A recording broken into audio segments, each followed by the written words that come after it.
She never imagined that one act of kindness on that forgotten night would change the course of 2 lives. Years later, when her son was on the brink of death, a mysterious doctor appeared and said he had met her before. What began as a gesture of compassion revealed a secret kept for decades, a connection between estranged siblings, a past hidden by their own mother, and an ancestral heritage that should never have been awakened. Get ready for a thrilling story full of twists and turns, family revelations and mysteries that span time. A plot that mixes love, sacrifice and destiny, and that will keep you hooked until the very last second. Don't forget to subscribe to the channel. Like the video, comment on your favorite part.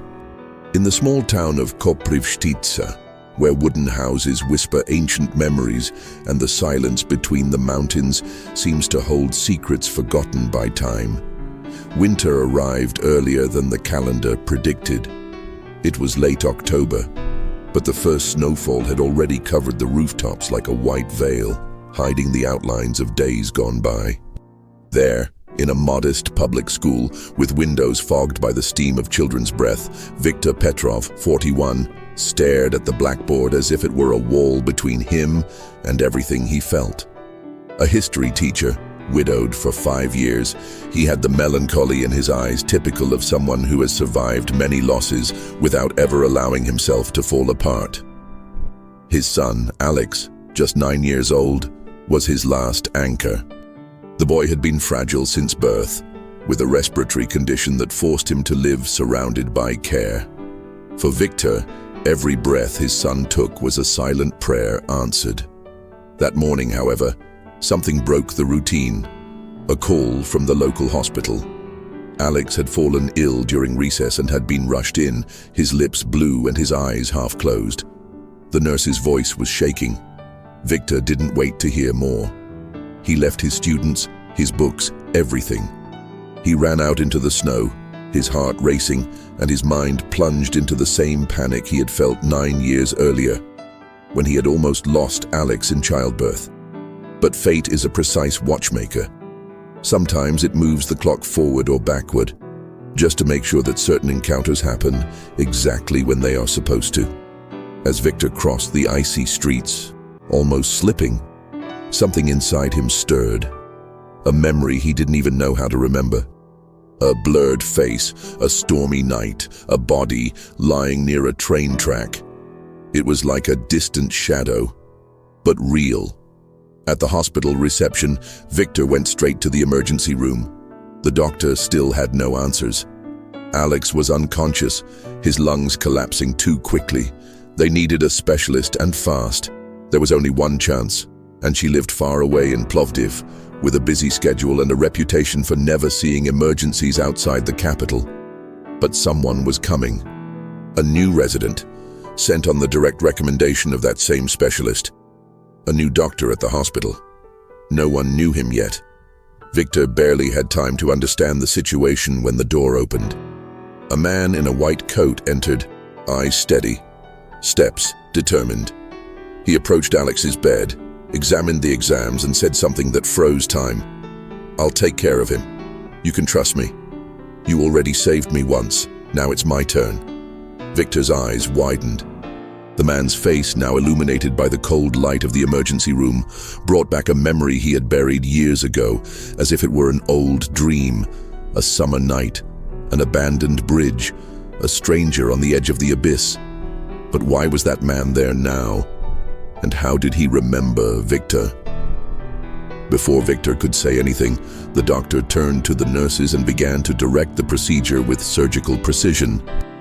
Viktor stood there, speechless, trying to understand how the lines of fate had crossed in this way. What if, in fact, that forgotten night had been the silent beginning of something much greater? As Alex was wheeled into the intensive care unit and the doctor disappeared behind the metal doors, Viktor felt, for the first time in a long time, that he was no longer alone. Time was going back. Life, like an invisible circle, was closing. And what he would discover in the next few hours would change everything he believed about chance, about debt, and about love. The hospital corridor seemed narrower than before. Victor felt the world spin around him as the sounds around him became muffled, as if a bubble had formed around him. He couldn't get that look out of his mind. The doctor, with his now adult and confident features, was the same young man he had found many years before on the brink of a tragic fate. A suicide attempt, perhaps. An accident, perhaps. At the time, Victor had not wanted to ask. He had simply extended his hand, and that simple gesture now came back like a violent wave of memory. There was still snow on his shoulders as he sat down on one of the plastic benches in the waiting area. The minutes stretched like taut ropes. A nurse rushed by. An old woman cried softly on the phone, but inside him, time stood still on that bridge. The young man was covered in mud, his shirt torn, his eyes lost. It was almost midnight, and Victor was returning from visiting his sister when he heard the screams. He pulled the car over to the side of the road, ran to the edge, and saw the figure about to throw himself over the railing. He remembered screaming, grabbing the boy by the shoulders and saying, "You don't need this, I'm not going to let you go." It all happened so quickly, so instinctively, that he barely had time to see his face before he collapsed in his arms, crying. After that, he called an ambulance. He refused to give his name, and he never found out what happened to that stranger again. Now, as he sat there, the past and the present seemed one. There was no longer any way to ignore the invisible thread that connected that moment to the present. The door opened again. The doctor came out, his lab coat still partially stained with a drop of blood, perhaps from a puncture, perhaps from the needle. He took off his gloves, took a deep breath, and walked toward Victor with a mixture of weariness and intensity in his eyes. "He's out of danger for now," he said, his voice firm. "Tests show that the attack was caused by a combination of a viral infection and an unexpected allergic response. We reacted in time. If you had waited another 5 minutes..." He didn't finish the sentence. Victor nodded, but his mind was elsewhere. "How did you know?" he finally asked. "That it was me." The doctor hesitated. Then he sat down next to him, as if he too was carrying a weight that he had long needed to unload. "Because I never forgot. You were the only one who saw me that night. The only one who didn't look away. I was 18. My parents had just died in an accident. I had no one. I didn't talk to anyone. I had made up my mind. And you appeared, out of nowhere. You saved my life, and I never knew your name. But your voice, I would recognize it anywhere." Victor felt a lump in his throat. "What's your name?" he asked, as if that were also an essential missing piece. "Stefan. Stefan Ivanov. I went into medicine because I promised myself that if I could ever give back, I would do it by saving other lives. Today was the first time fate brought me face to face with you again. And with your son." They were both silent. The weight of what they had experienced, so separate and yet so intertwined, seemed to hang in the air. Victor looked down at his hands. For years he had wondered if that impulsive gesture on a dark road had made any difference. And now he saw the answer breathing before him. "Can I see him?" he asked, slowly getting up. "He's sleeping, but you can come in." "He'll be fine," Stefan said, with a small smile. As they walked together toward Alex's room, Victor realized that sometimes what we do on instinct turns into something much bigger than we could ever have anticipated. And that life, with all its labyrinths, always finds a way to close the open circles. But that wasn't the last coincidence between them. Beside Alex's bedside, a small beaded bracelet fell out of Victor's pocket as he bent over. Stefan picked it up and froze. It was the same bracelet he'd worn the day he'd nearly died. Handcrafted, with wooden beads and a single pendant carved into the shape of a cross. He'd lost it that day. "That bracelet," he whispered. "Where did you get it?" Victor turned around slowly, confused. He didn't even remember where the object came from. Maybe it was in one of the boxes he inherited from his mother. Maybe it had been in the back of a drawer for years until his son found it. But Stefan already knew. This wasn't just a reunion. It was the beginning of a new truth that neither of them were ready to discover. Victor stared at the bracelet like someone looking at a piece of a puzzle that he didn't recognize, but felt like he had touched before. Stefan, on the other hand, kept his eyes fixed on the small amulet as if it were a long-lost key. His hand was shaking, and his breathing, which had been controlled until then, began to become irregular. Victor noticed. "What's wrong?" he asked in a low voice, trying to keep his tone calm so as not to wake his son, who was sleeping next to him. Stefan didn't answer right away. He sat in the chair at the foot of the bed, holding the bracelet between his fingers, his eyes filled with tears, as if an ancient sea had invaded his soul again. "This bracelet," he began, his voice like a whisper from far away. "I got it from my mother when I was 7. She made it herself from the remaining beads of my grandmother's old rosary. She told me that if I wore it in my darkest moments, I would never be alone.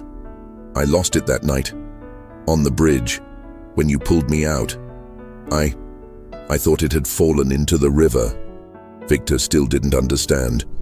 That bracelet had been in his house forever. He thought it had belonged to his mother, maybe his father, and that Alex wore it as a family memento. But there was something else there, something that couldn't be a coincidence. "This bracelet was in my mother's keepsake drawer," he murmured. "After she passed away, I gathered it all up and put it in a box. Alex found it about 2 years ago. He's been wearing it like a charm ever since. He said he feels it protecting him." Stefan stood up slowly, as if the weight of the memory made him less steady. "What was her name?" he asked with an urgency that Victor didn't immediately understand. Aneta Petkova." Stefan took 2 steps back as if the ground beneath his feet had opened up. "Aneta," he repeated. "My mother's name was Aneta Ivanova. She died when I was 7 in a fire in Sliven. I went to live with an uncle. The bracelet was the only thing left of her." The room fell into a cold silence. Victor felt a chill run down his spine. The pieces were beginning to fit together, but the pattern they formed was too impossible to be real. Still, it was as if fate was forcing them both to look at what they had avoided their entire lives. "That doesn't make sense," Victor said, trying to hold on to logic. "My mother was a nurse in Kazanluk. She never spoke of children other than me and my sister. I remember her. I know she called me her little miracle. She sang me a song every night before I went to sleep. I never forgot it. Sladki sni, malkop tense, tisi svetlina vnoshta." Stefan hummed softly. Victor felt his heart stop. It was the same lullaby that Aneta had sung to him every night of his childhood. A melody he had never heard anywhere else, as if it were just the two of them. Something between mother and son, untransferable. The bracelet fell from Stefan's hands onto the floor. The 2 men stood still, as if everything around them had frozen. Only Alex among them slept peacefully, oblivious to the whirlwind of truths that were unfolding. "That's not possible," Victor murmured.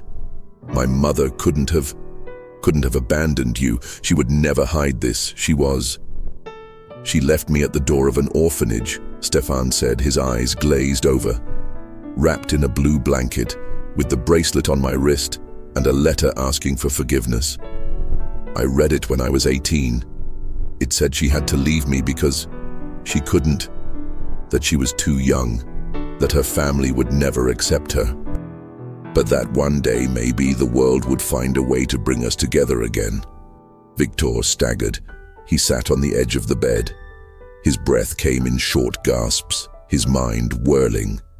This revelation did not fit within the reality he knew. "Are you saying that my mother was your mother?" Stefan just nodded, his eyes fixed on him as if searching for the reflection of a lost life. A family trait, a genetic mark that time had not erased. That would make us brothers," Stefan added. The silence that followed was denser than any words.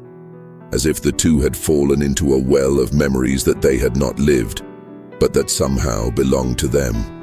Victor looked at his son, and then, like an avalanche of ice, a new anguish arose. "If we are brothers, and you saved my son," he whispered, his eyes wide. "Then he is." But Stefan already knew. He had already understood. And in that moment, the two men's eyes met with an intensity that no words could convey. The past was demanding what had been hidden for too long, and what would come next would challenge everything they knew about their own lives. Victor felt the ground open beneath his feet. Reality was melting away like fog before a harsh sun. Every word that echoed in that narrow hospital room seemed to tear away pieces of his history, replacing them with something bigger, deeper, crueler, and truer. Alex slept peacefully, oblivious to the gravity of what was happening around him, and Victor, by instinct, held her small hand as if that touch were the last anchor to the world he knew. "That means," he tried to say, but his throat got stuck, "that my mother had you before me, and she never told me that I had a brother my whole life, and I didn't know." Stefan stood, staring at the floor as if staring into a cracked mirror. "Maybe it was the biggest mistake of her life," he murmured. "Or maybe, in her twisted way, she tried to fix it. She left me with the bracelet. She wrote that she loved me, and then she disappeared. For years I thought she had rejected me, but now I understand that she may have done it out of desperation, out of fear, out of having no choice." Victor ran his hands over his face, trying to push away the pain that was beginning to mix with an anger he didn't know where to direct. "And she raised me as if nothing had happened. There was never a sign. No clue, no confession in her final moments when she was already weak. I was with her until the end, and she died carrying that secret." "Maybe not," Stefan said, walking over to the small table where Alex's belongings lay. "Maybe she left more than she thinks. Some letter, some clue. Are you sure you've searched everything?" Victor thought for a moment. He remembered the box he kept with his mother's belongings, a box he had never had the courage to open completely. Things that seemed too painful to revisit. An old diary, yellowed letters, a Bible with notes in the margins. They were in the attic, at the bottom of a trunk. For years he had avoided that place, as if something inside was screaming at him to remain silent. "There are things I've never touched," he admitted. "Maybe you're right." Stefan nodded. "I need to know, and I think you do too." At that moment, Alex's heart monitor beeped, interrupting the whirlwind of emotions. They both rushed to the bed, but there was no cause for alarm. He had simply woken up, his eyes half closed, his breathing still labored, but he was conscious. Victor knelt beside him, relieved. Alex smiled weakly. "Father, the boy helped me, didn't he?" he said, his voice fragile. Victor looked at Stefan, who approached slowly. "Yes, it helped, son. A lot." Alex reached out his little hand toward Stefan as if to hold him. "You look just like Grandpa, in the pictures, and like my dad." Stefan swallowed, taking Alex's hand with a gentleness that was almost unbecoming of a man who carried so much pain. "I'm part of your family too," he replied with a slight smile. And then, in an impulse that no one quite understood, Alex closed his eyes again, but before falling asleep he whispered, "I've already dreamed about you." The sentence fell like a prophecy in the room. Victor and Stefan looked at each other in silence. There was something else going on, something that escaped logic, as if souls recognized each other even when the flesh fails, as if fate had plans that no hidden truth could prevent. Late that afternoon, after making sure Alex was stable and well cared for, Victor took Stefan to his house. Fog was beginning to settle over the rooftops of Koprivshtitsa, and the wooden house where Victor lived seemed even older in the grey light. They went up together to the attic, which smelled of the past and dust. Victor unlocked the dark wooden chest. The creak of the lid revealed memories that had been carefully and fearfully stored away. There were photographs, books, handwritten recipes, and a thick paper envelope tied with a faded blue ribbon. No identification on the outside. "I've never seen it," Victor said quietly. It was under the Bible, as if it had been hidden on purpose. He handed the envelope to Stefan, who opened it with trembling hands. Inside was a letter. "To my son. If you ever find this, I hope time has given you the answers I never had the courage to say out loud." Stefan stopped. His eyes were already flooded.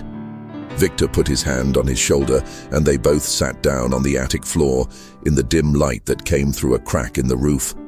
Stefan continued, "You were my first love, my greatest pain, and my redemption. When I left you in that orphanage, it wasn't for lack of love. It was for cowardice. I was young, poor, and threatened. My father said he would disown me if he knew. Your real father never wanted to know about you. I ran away, and I never had the courage to go back. But I never stopped thinking about you. Every night, every prayer, every tear hidden behind a smile for the other children was for you. Forgive me. With eternal love, Annetta." At the end of the reading, the silence was absolute. But inside them, everything screamed. Forgiveness, loss, impossible reconciliation, the truth finally revealed. And then, a noise coming from downstairs broke that moment. A sharp knock, then another, hurried footsteps, and a door opening without permission. Victor and Stefan looked at each other. "Did you lock the front door?" Victor asked. "I thought so." They hurried down. When they reached the hallway, they saw the door ajar, swinging in the cold wind. And on the entrance table, a new envelope. White, with both of their names handwritten on it. No sender, no explanation, no logic. It was as if fate had not yet played its final game. The envelope lay on the wood like a silent animal, harmless at first glance, but carrying within it something that could upset the entire newly constructed balance. Stefan snatched it before Victor had time to react. The handwriting was precise, familiar, almost maternal. A handwriting that Victor would recognize even with his eyes closed. It was his mother's. "This can't be," he muttered, his voice choked with shock. "This is my mother's handwriting. It's impossible." Stefan turned the envelope over carefully. Nothing but the names. Victor and Stefan. No date, no signature on the outside, no sign of how it had gotten there. But there it was, on the table, in a house where no one entered without permission. With hesitant fingers, he broke the seal. Inside was just a folded sheet of paper. The paper was new. It wasn't aged like the other documents in the attic box. It didn't even look like it had been kept for very long. Stefan read aloud, "If you're reading this, it's because the truth has come out. Nothing I did was malicious. If you knew what I had to sacrifice, what I went through to keep you alive, maybe you'd understand. What's coming next isn't just about me. It's about both of you. There's someone watching. And he knows the past better than anyone. Look out for each other, and don't go back to the house on the hill." They looked at each other, their hearts racing, the air thin. The house on the hill. They both knew what it was. It was an old Petrov estate, inherited from Victor's grandmother. It stood alone, deep in the Shipka forests, and had not been visited for over 20 years. After a partial fire, Annetta had forbidden any mention of the place.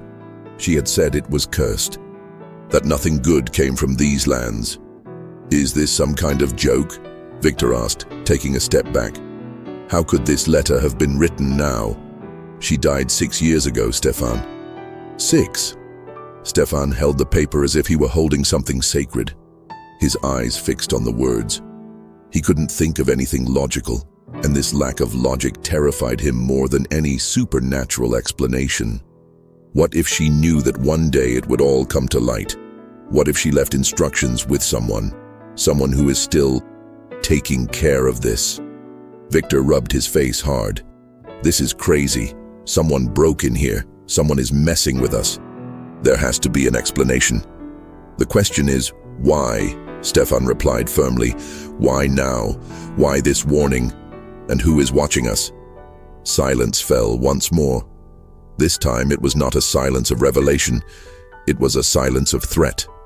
The presence of something hidden, of a greater force, perhaps ancient, that haunted what they called truth.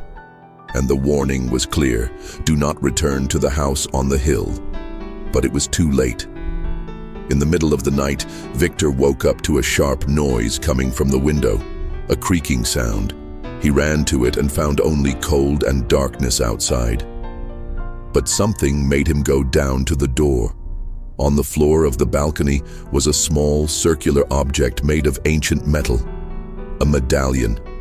He picked it up and opened it. Inside was an old photo, in black and white. Two boys, one about 5 years old, the other a baby, standing in front of the house on the hill. Behind them, a woman smiled. It was Annetta. On the back of the photo, a hand-engraved phrase: "It all started here, and it will end here." At the same time, Victor called Stefan. The line was dead. Tried again. Nothing. She dressed quickly, leaving Alex in the care of the nanny who slept downstairs. She left the house and got in the car. The fog swallowed the road like a blind snake. Stefan didn't answer, and the medallion now burned in his hand like an omen. He knew where he was going, and deep down I also knew that maybe it was too late. The winding road to the house on the hill seemed longer that night. The weather had suddenly changed, and the thick fog hid the outlines of the forest like a funeral veil. Victor kept his hands tight on the steering wheel, the headlights cutting through the darkness in timid beams. The medallion rested on the dashboard, as if it throbbed with the same anxiety that his chest carried. The image of Annetta smiling next to two boys was an open wound, him and Stefan together, children who had never known of each other's existence. The photo proved more than words ever could. His mother had hidden everything. But why? When he finally reached the rusty gate of the property, he felt the car shudder slightly, as if the ground there was vibrating with its own frequency. The house loomed ahead like a corpse of wood and stone. The windows were broken, the roof partially collapsed, but there was still something imposing about the structure, as if the darkness itself protected it. Victor got out of the car and immediately realized he wasn't alone. There were fresh footprints in the mud, and they weren't his. The dim light from his phone revealed tracks leading to the front door, which was ajar. His heart skipped a beat. "Stefan," he whispered, entering the hall cautiously. The air inside was thick, musty, saturated with unlived memories. The furniture was covered in dusty sheets, old paintings hung crookedly on the walls. A spiral staircase led upstairs, and a door at the back creaked in the wind. But what caught his attention was a faint light escaping from beneath the door of his grandfather's old study to the left of the hallway. As he approached, Victor heard something, a low voice, familiar. "I know you're there," Stefan said from the other side. Victor pushed the door open slowly. He found his brother kneeling in front of an unlit fireplace, papers scattered across the floor and a lit lantern beside him. Stefan didn't seem surprised to see him, just tired. "How did you know I was coming?" Victor asked, entering. "Because the warning wasn't just for us. It was also an invitation, a test. Something here needed to be found or remembered." Victor walked over. The papers on the floor were loose pages from an old diary. The handwriting was delicate, unmistakable. It was Annetta's, part of a hidden diary, words written in desperation. "Today I dreamed of them again, my two boys, one born of guilt, the other of hope, one taken from me, the other given to me as a chance at redemption. But no matter how much time passes, their eyes always judge me when I close my eyes." Victor swallowed hard. This was more than a family secret. It was a pain that had been woven into the silence for decades. Stefan handed her a final page, different from the others. It was no ordinary entry. It was a handwritten letter, dated a year before Annetta's death. If you ever read this, it's because the cycle has been broken. The price of the past has been paid, but something still watches you. In the house on the hill there is a locked room. No one is ever to enter it. Whatever is locked there has been fueled by pain, guilt, and abandonment, and it knows your names. They both stood still. A locked room, Victor muttered. I thought every room in here was abandoned. There's a basement, Stefan said. The trapdoor was hidden behind a fallen bookshelf. I just found it. Descending cautiously, the two of them opened the trapdoor that creaked like a bone breaking. The wooden stairs led down into a thick darkness, where the air was colder, almost unbreathable. The smell was of wet earth, mold, and something else. Something sweet, rotten. As they stepped onto the basement floor, Stefan's flashlight revealed a rusty iron door, locked with chains. But one of the chains had been broken. Recently, Victor turned to his brother. This wasn't just a warning. It was a trap. Before Stefan could respond, a dull knock echoed from the other side of the door. 3 knocks, slow, precise, as if someone or something was waiting. And then a voice whispered, not in Bulgarian, not in any human language, but they understood, because the message went straight to their hearts. You opened it, now finish it. The flashlight light flickered, the door began to open, and the darkness of the past finally came out for air. The iron door swung open with a sharp click, as if releasing something that had been waiting for decades. The air that escaped was thick and cold, and filled with a smell that reminded him of damp, rotting wood and morning. The flashlight in Stefan's hand wavered, as if the light itself were hesitant to enter. Victor, his heart pounding, took a step forward. He felt the pressure in his chest increase with each movement, as if he were crossing an invisible threshold between the rational world and something much older and alive. The room was small, almost a cell. The damp stone walls were covered in symbols, scratched with charcoal and scratched with fingernails. There were circular marks on the floor, some faded, others reinforced by layers of salt, dried bones, and melted candles that looked like they had never been completely extinguished. And in the center was an ancient crib, made of iron, covered in black cloth with edges worn away by time. Something inside it was breathing. Stefan approached slowly. Each step echoed like a sentence. When he finally pulled the fabric aside, they both leaned forward, prepared to find something terrible. But inside, there was no body, just a mirror, small, circular, with a bronze frame, and in it, reflections that did not belong to the present. Victor saw himself as a child, standing on the porch of that same house, holding something in his arms. Something he didn't remember experiencing. The mirror flashed and showed Stefan younger, crying in the orphanage, with the bracelet on his wrist, and the voice of a woman singing in the background, the lullaby. That's not possible, Stefan whispered. That's living memory. Suddenly, the mirror glowed red and went out. The crib shook. The candles reignited on their own, spilling liquid wax over the symbols. And then, a laugh, childish and distorted, echoed around the walls. It didn't come from outside. It came from inside each of them. This is an unfinished ritual, Stefan said, terrified. Our mother, and she tried to trap something here. Something that was born with her pain. And now he's free, Victor added, stepping back. The inscriptions on the walls began to run, like living ink. Salt bubbled on the floor, and the stones trembled slightly, as if something beneath the earth was moving. Stefan tugged at Victor's sleeve. We need to leave. Now. But when they turned back toward the stairs, the entrance was gone. The wall had closed in, smooth as if it had never been broken. They were trapped. She brought us here, Victor said. She knew we would find out one day. And now, she wants us to finish what she started. Stefan held the mirror tightly.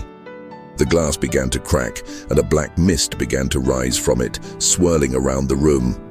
The symbols on the floor rearranged themselves, as if preparing for a new summoning. And in the center of it all, the reflection of a woman appeared in the stones.